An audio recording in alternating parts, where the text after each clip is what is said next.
I'm Jean Ryan, and Northern Michigan University has offered the opportunity to record oral interviews and eventually to transcribe them to printed form relating to the establishment and development of the Women's Center, which has served throughout the Upper Peninsula beginning in the mid-1970s.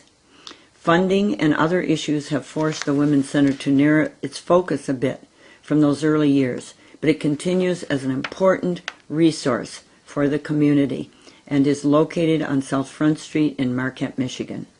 The Women's Center celebrated its 40th anniversary last year in 2014. I'm happy to have the opportunity to speak with Gail Nelson, who served as the director of the Women's Center and in other important roles. She will tell us about her involvement and her roles with the Women's Center and her perception of its mission and the value of that mission. The Women's Center and NMU appreciates your willingness to participate in this project, Gail. Thank you for being here. Thank you. Thanks for asking.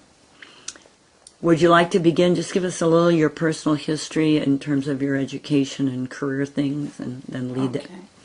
Well, I grew up in Gladstone, which is about an hour south from here, and moved up to Marquette to complete my degree at Northern Michigan University.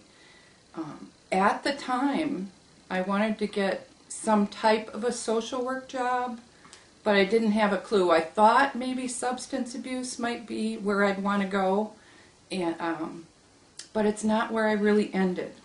I saw an ad for a facilities manager at Harbor House, and this was in 1992. I needed a job. I knew nothing about domestic violence. I can't believe when I think about it right now that I didn't, but I didn't. You know, I knew that people were mean sometimes, but I really didn't know that people hit other people. I just wasn't exposed to that. Particularly in the family unit. Yes, right. Yes. But and Harbor House was the serving place for helping people. Right. And so I went to the interview, and she told me what the job entailed, was excited that I was interviewing for it, and got offered the job. And that's when I started working there. My first day at the shelter was encountered things that I had never seen before, was a bit of a shock, but I saw the help that people were getting. You know, I started learning about domestic violence. I started learning about sexual assault, and started learning about some of the issues I had within myself that were buried, you know, that I couldn't acknowledge at the time, but learned to. So it was a personal journey as well as a job. It was, and I think most people that get involved with the Women's Center and stay a long time have had some sort of history or some sort of passion, whether it's something from themselves or from a family member or a friend. There is that connection because it's tough work. From there, like I said, I really wanted a social work degree. The children's program manager position came open, and different ones encouraged me to apply. So I did, and I got that after about a month at the one job. Worked in the children's program for a couple months. That to me is the hardest job at the shelter, because you're working with kids who have no choice whether they're in the shelter or whether they're home, and it's a difficult job. You know, I knew that I wouldn't be there long because it broke my heart to see that. Counselor position came open a couple months later, and I interviewed for that and got that, and I stayed in that position for 2 years. Loved working with the women, loved seeing the changes that would happen when they were empowered to make those changes. Not that it was always fun. We were a short staff at that time as well. That was in the early 90s. sometimes we didn't have night staff, so regular staff would have to work overnight, and I remember being there sleeping on the floor of the shelter, because you had to be near the crisis line, and it's tough work, but very fulfilling, From there, the state awarded us, or the Michigan Coalition Against Domestic Violence awarded us a pilot program to do at-home interventions with families. It was called Families First. We were awarded that grant, and I was hired then as the program director for that grant. And that was a new way of working with families, because we'd go to their homes. Did you have to come up with the, quote, lesson plan, or were there programs, guidelines, or training? There were guidelines that the state had come up with. They had, I believe it was 5 or 6 pilot programs, and we were the one in the UP that was chosen. So we had a curriculum to follow, and I stayed with that program for a while until the program director came to me and told me she was leaving her position, the program director at the Women's Center. Oversaw all and asked me if I would consider applying for that job. Sue Kensington was the executive director at the time, and I saw myself being able to influence programs by going into that job, having the thing I wouldn't have as much with is client contact, but I'd have more impact on staff, who then have impact on clients. Could I take you back to that Family First? Could you be a little more specific about an example of how would you know that a family needed your team to go in, and what kind of, generically, what? They were mostly families that came into the shelter. What would happen is the counselor would make a referral into the Families First program. The counselor or the program manager or children's program manager.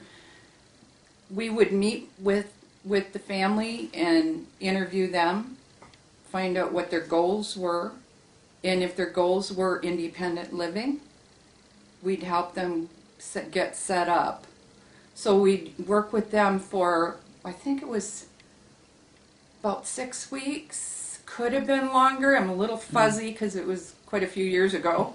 But it was an excellent program because it gave them the resources that they maybe couldn't get from Salvation Army or from any of the other helping organizations.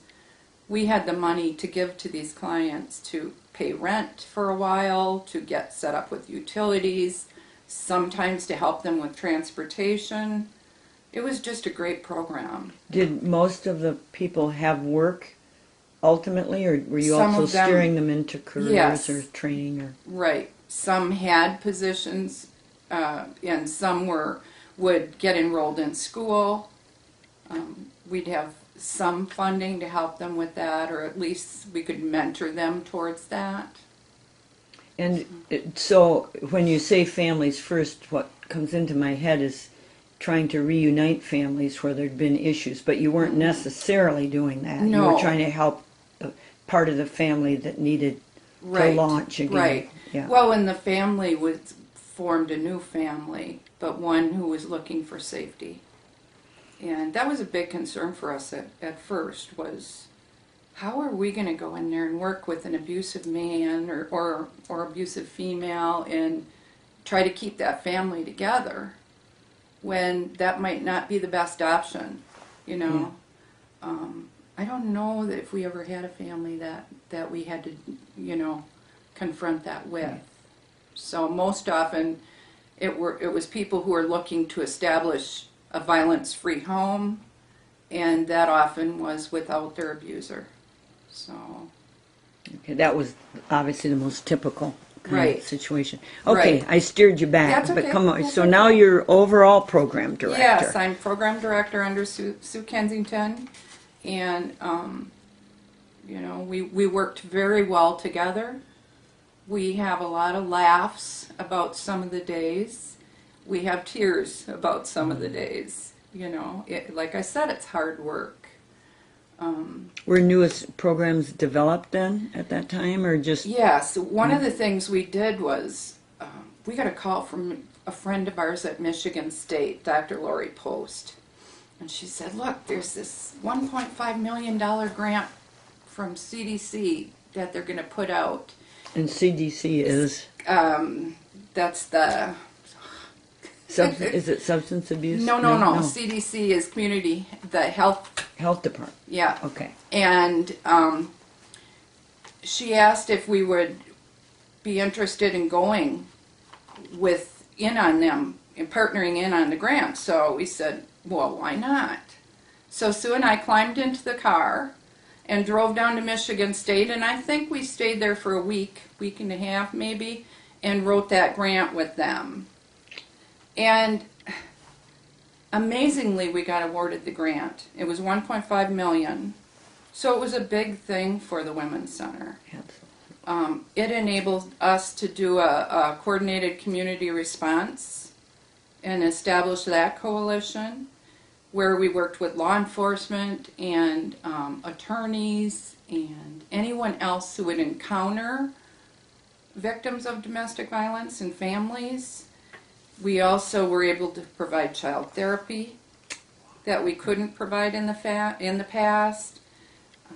We had a teen PEP program that went into the schools, and they did skits and helped their peers understand what an abusive relationship is. We were able to do many things with that program. I think we hired 6 or 7 staff. Well, one of the things that happened was we had some natural disasters in the country that happened that changed priorities for federal funding, and that grant was not renewed. And so that was hard because then you have a lot of employees you have to let go of. Plus you saw results. We did. So, yeah. And historically, I think that's true for funding. I think it ebbs and flows. And the 90s were, it seemed like we had money being just given to us left and right to do programming. You know, that wasn't always the case after 2000. You know, then you saw money dwindling, grant money dwindling, states and federal programs. Was your sense it was like the terror money going to anti-terror things? Because that's a pretty big shift in priority to not take care of folks that are... And to me, what bigger anti-terror is there than domestic violence happening right in our homes? So that was a little strange. And like you say, hard to take when you feel it was working. Right. We did have those relationships, and those relationships did continue, the coalition, and we tried to maintain meetings. One of the things we had at that time, too, we hired a coalition coordinator. Her name is Jane Richards, and she was wonderful at bringing people together and working towards a common goal. And she actually replaced me as program director.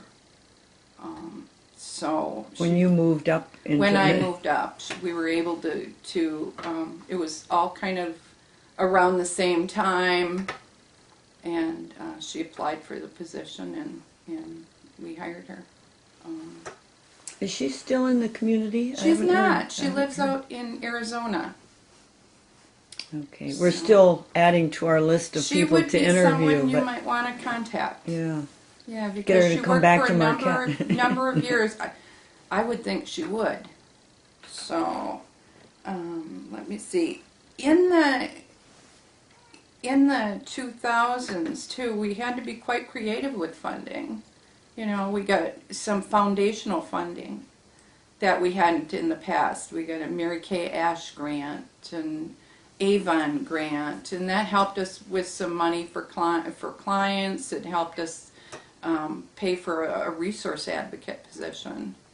How did the Women's Center handle that? Did you have one person who was good at grant writing do grants, or did the person in a program generate more money for their program? How did you Well, handle no, I think most of us, at least the program managers, most of us did grant writing. But usually one person or two people coordinated the grant and everyone contributed pieces of it. So, one of the things we were also able to add was transitional housing. The state coalition, again, Domestic Violence Coalition, came up with money for transitional housing for clients. So that was like a next natural step from the Families First program, because transitional housing we could provide for a longer time period. So, and that also provided them with some money for babysitters so they could go to support group meetings and food, and it's a wonderful program, and I believe I think that's still going. Again, this would just be an example, but let's say that program, how many staff people did it take to keep a program like that? I realize you, as director, would have some input, the program person, but then at the next level, were there 3 people or 10 people? In that particular program, as I recall, at that time there were 2. 2, okay. Yes. So everybody's time, etc., was stretched. Definitely. Because that's come through from the get-go. People put in extra hours, and right. There were volunteers helping in some of those settings, and right. Yeah. Right.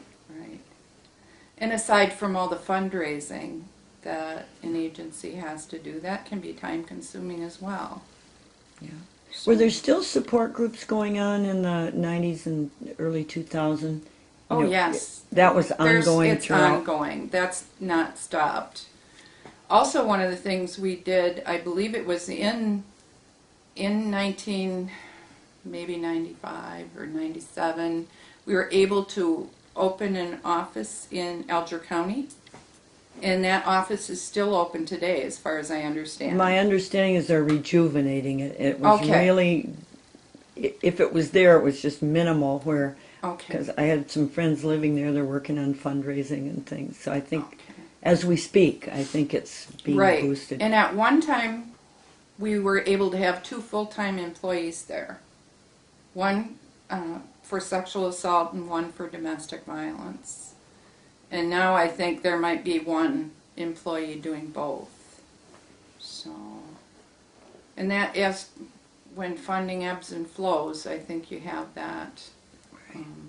Something else that you could reinforce or elaborate on, several people have pointed out, it doesn't matter how good the programs are or what other goals there are, the sexual assault and the abuse is never going to go away. It isn't. We can minimize it with education and but that there are always going to have to be people that are going to need support to recover.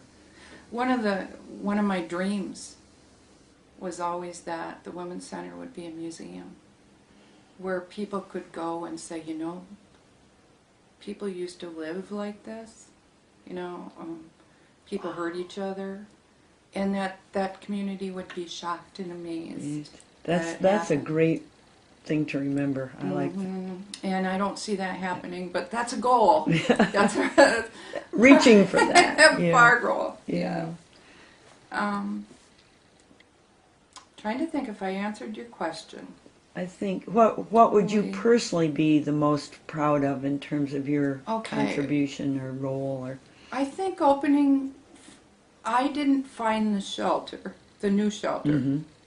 I was away, I think I was on vacation, and I got a call from Phyllis Loonsfoot, and she said, "Hey, we found a shelter."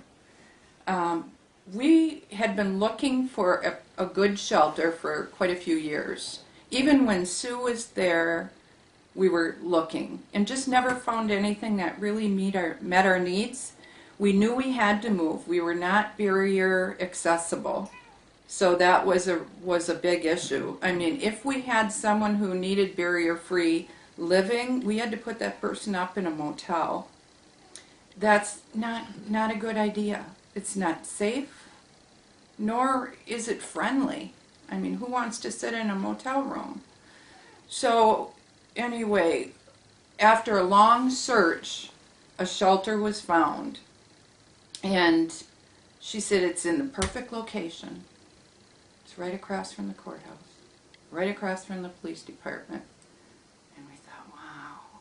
Because it had been kept a secret, It the had, previous and- one, for safety again. And now, when you say ask what I feel proud about, it's that we were able to change the philosophy and realize the wrong people are hiding out. The community needs to know about domestic violence and help survivors, not force them into hiding.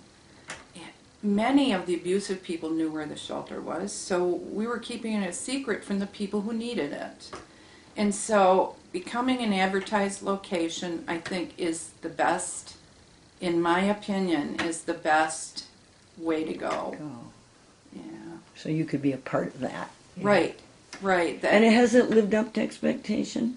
The situation, my impression is yes, but... I believe so. You know, I think one of the things that happened was when we bought the shelter, we had, we hired an architect who came up with plans, and we had hoped to put an elevator in there because it's a 3-story building. And then Katrina happened, I believe, and that forced the price of construction materials to almost double. So when we got bids in, it's like, you want how much? And I can't remember the amount, but we had to change our plans and not put an elevator in. And I'll make some cuts here and there, but I think for the most part, I think it's a beautiful shelter. Mm-hmm. So were you able to have one area that was still accessible on the main floor? Yes, Yeah. yes. So you could accommodate. Yes. Yeah.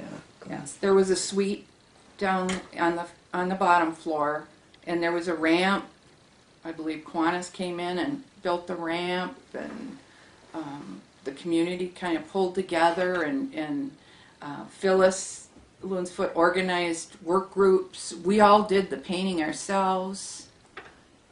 That's still going on. Yes. They've been painting. Oh yeah. Oh yeah. So Phyllis was the shelter director while you were... Yes, while I was the executive director.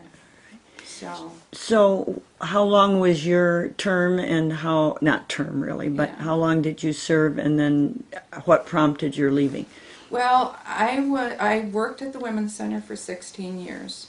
So I was executive director for 6 of those. Majority of time I was program director. What prompted my leaving? Well, I knew it was time. It was time. I had given everything I could give emotionally to the Women's Center and physically, and you know, I'm still a supporter both financially and spiritually, but I knew it was time to leave. I, of course, was in a long-distance relationship for like 3 years, and it was time.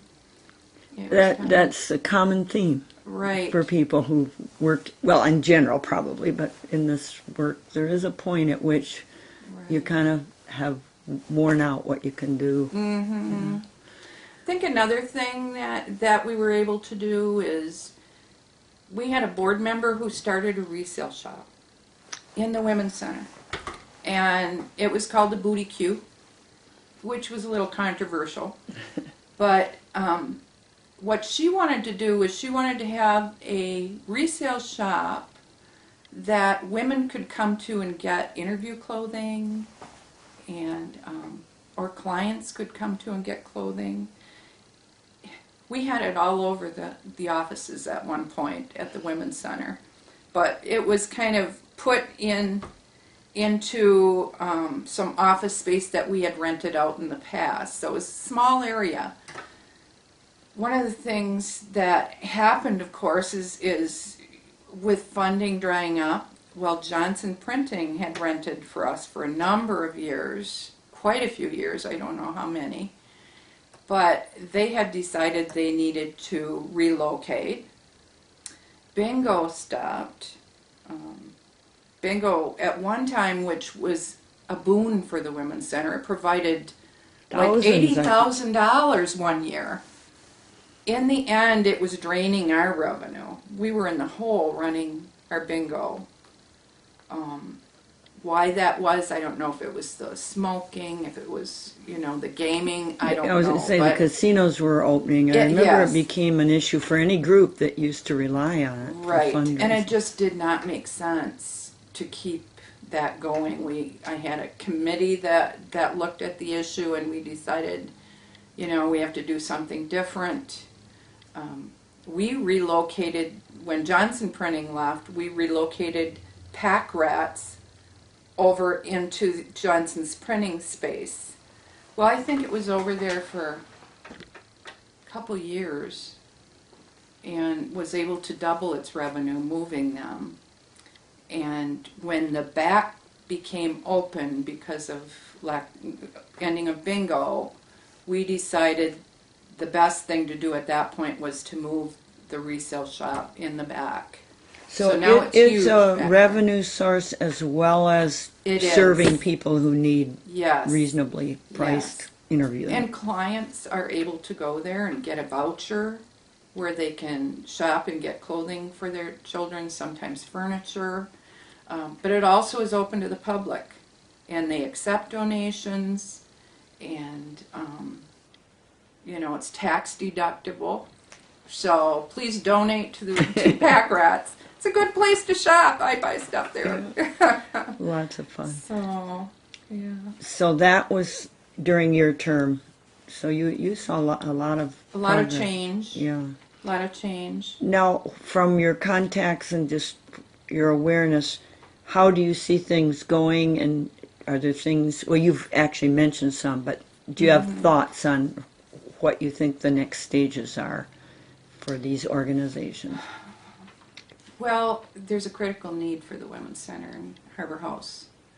And I think having a strong board of directors that is willing to go out there and do fundraising so it doesn't tax the staff, because the staff is so short that they're not able to do it. And besides which, most fundraising that staff do is on their own time. So, grant seeking, whatever is out there. Is that trending any better now? I'm not aware. I don't know that. I can't answer that. Phyllis probably could answer better. I've been out of writing grants for almost 8 years, so I would hope that it would come back. I believe it was maybe 3 years ago, the state of Michigan DV board contacted me, and I know Sue Kensington was also on it. We were on a committee that would look at formula funding for the state for domestic violence, and Sue and I fought hard for money to go to rural programs. I mean, because I think rural needs the money and attention just as much as urban. The big cities. Right. Okay. Is there anything we haven't touched on that you would like to come back to? Well, I know funding is always a big issue. And at one time we had a capital campaign that we started to try to help pay for the shelter and programming, and we hired a capital campaign coordinator. And all I can say about that is it was slow. It raised some money, but it was very slow. I left after a few years, and I don't know if when things happened after I left, they might have stopped the capital campaign. There was a period of real where challenge. It was stopped. Yeah, I think that probably a mistake that was made at that time, because there were a lot of capital campaigns running at the same time, always is.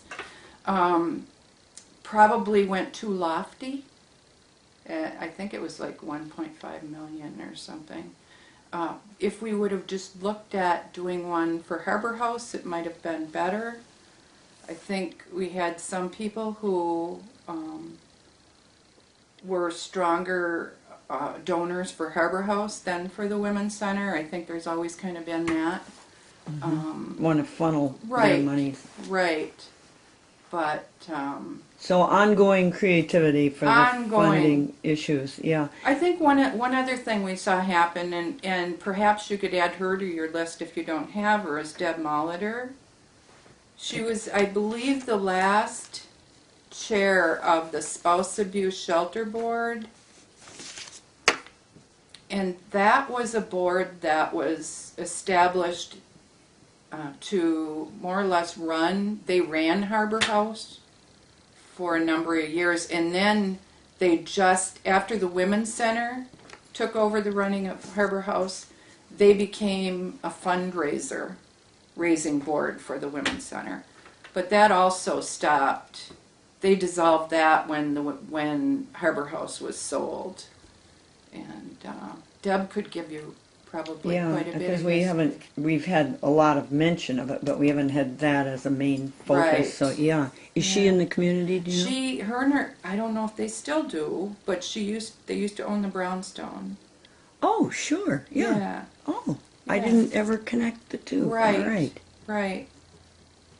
And she may be involved with the re-energizing the Alger, now that you mention She it. may be. Yeah. Yeah. She may be. I will check out that one. Right. Good. Right. Good. One thing that's come up in a couple of the interviews is, when you mentioned strong boards ongoing, is involving younger women in the kinds of activities. Because when you look at the founding mothers and yourself, you were a little later, Right. those are the people that still have that passion and understand that we can't let this go. We haven't solved all the problems. Do you have any thoughts on that? Of why You know, it's so that- hard to get younger women? And That was always a challenge, I think. I have two daughters who are both in their mid-40s. And as much as I've tried to explain how it was when they were younger, I think a lot of that is taken for granted. And maybe we only have ourselves to blame for not continually keeping that in the forefront. I don't know. Forums, I think, might help. I remember, in other words, that might be a part of the women's outreach. Again, Right. not staff, but to Yeah. educate the Start need to brown protect bags. this. Yeah. Right. It would be great to have a brown bag of the founding mothers at Northern. On campus. Yeah, yeah. Or go to sociology or social work Right, classes. to do presentations. And I know that's another thing we're asking them to do. But I remember when I left my marriage in, I think it was the late 80s. I had been married 19 years. I did not have a credit rating, even though I was the one who paid the bills. Shocked me. And I think young women, maybe we haven't conveyed that message to them about how far we've come. But I don't know about you, but it seems to me like we're starting to lose rights left and right. That's been a theme, and I've mentioned it too, and I can parallel it to the civil rights movement, that once people reach a certain level, they do take it for granted. It's not like a meanness, it's quote always been that way. There's always been girl sports. I'm Right. sorry, there haven't There always haven't. been Oh, I competitive know. sports. So I do think part of it, not at fault, but education we have to remind, because there are people that give other things priority. You know, Yes. your legislature and our legislature right now are cutting back on support systems. Definitely. And obviously a lot of people worry about that. So Right. I think we can't take it for granted that everything's going to be as it was. We need to keep working. Yeah. Anything else? covered the waterfront. Yeah, I can't think of anything other than I learned a lot of lessons over my time at the Women's Center. I'm grateful, so grateful for that. Have some lifelong friendships, see the joy of a family moving on, you know, in a direction that's a healthy one is priceless. And we have recognized, this is a good note to end on, we have recognized that primarily these interviews have been with the people who founded and developed, but we are getting more and more people who have benefited to Right. talk about it. And there's some overlap there. Oh. One of the main staff at the Women's Center did a wonderful interview describing how without the Women's Center she doesn't know where she'd be. Right. So Right. it's awesome what Right. it's contributed to our community. And I hope it can continue long into the future. Thank you, Gail. Thank It's you. a good note to end on, and I'm really glad you had your time there and benefited, but you obviously contributed, so thank you for that. Okay, thank you.